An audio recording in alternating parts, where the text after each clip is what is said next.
ഇന്ന് ആഫ്റ്റർനൂൺ ഡ്യൂട്ടിയാണ്. അതുകൊണ്ട് തന്നെ രാവിലെ കാലത്ത് നേരത്തെ എണീറ്റിട്ടുണ്ട്. 7 മണിയാകുമ്പോൾ തന്നെ ജിമ്മിൽ പോയി. ഇന്ന് ഷോൾഡർ വർക്കൗട്ടാണ്. അതുകൊണ്ട് തന്നെ വാമപ്പ് നന്നായിട്ട് ചെയ്യണം. ഷോൾഡർ, ലെഗ് അതിനൊക്കെ കുറച്ചുകൂടി എക്സ്ട്രാ വാമപ്പ് ഞാൻ കൊടുക്കാറുണ്ട്. ലെഗിന് വർക്കൗട്ട് ചെയ്യുന്ന സമയത്ത് ഒരു ഇഞ്ചുറി കഴിഞ്ഞിട്ട് ഒരു 1 മന്ത് റെസ്റ്റൊക്കെ കഴിഞ്ഞിട്ട് ഇരിക്കുകയായിരുന്നു. അതൊക്കെ കഴിഞ്ഞ് വീണ്ടും 1 മന്തായി വർക്കൗട്ടും ട്രെയിനിങ്ങും സ്റ്റാർട്ട് ചെയ്തിട്ട്. ആദ്യം തന്നെ ഷോൾഡർ പ്രസ്സൊക്കെ അടിച്ച് സ്റ്റാർട്ട് ചെയ്തു. ഒരു 6 സെറ്റ് റിപ്പീറ്റ് അടിച്ചു. അങ്ങനെ വർക്കൗട്ടും കാര്യങ്ങളൊക്കെ കഴിഞ്ഞ് നേരെ റൂമിലെത്തി. സാറ്റർഡേ നൈറ്റാണ് ഞങ്ങൾ എല്ലാ ഡ്രസ്സും കഴുകിയിടാറ്.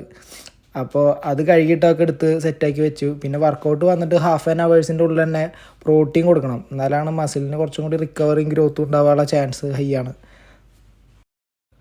1 കപ്പ് പാല്, ഓട്സ്, അവക്കാഡോ, ഒരു സ്കൂപ്പ് ക്രിയാറ്റിൻ, പിന്നെ 1 സ്കൂപ്പ് വേ പ്രോട്ടീൻ. ഇത് 3 ഇട്ട് അടിക്കുക. അതാണ് അതിൻ്റെ ഒരു സെറ്റ്. പിന്നെ അതിൻ്റെ കൂടെ തന്നെ ഒരു 2 എഗ്ഗ് ചിക്കി പൊരിക്കുക എന്ന് പറയുക. നമ്മുടെ അവിടെ ചിക്കി പൊരിക്കുക എന്നാണ് പറയുക. ഇത് കാണുന്ന ആൾക്കാർ നിങ്ങൾ എന്താ പറയണമെന്ന് എനിക്കറിയില്ല.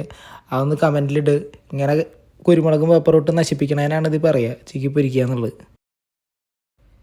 ഇത് രണ്ടും സെറ്റാക്കിയതിന് ശേഷം നേരെ ഷേക്ക് എടുത്ത് അടിച്ചു. പിന്നെ അതിൻ്റെ കൂടെ തന്നെ ഫ്രൈ ചെയ്തിട്ടുള്ള എഗ്ഗും കഴിച്ചു. ആ നേരത്ത് കുറച്ച് നേരം ഞാൻ ന്യൂസ് ഇരുന്ന് കാണും. നാട്ടിലിന് കാര്യങ്ങൾ എന്തൊക്കെയാണ് നടന്നിട്ടുള്ളതെന്നൊക്കെ ഒന്ന് വെറുതെ ഒരു നോട്ടം.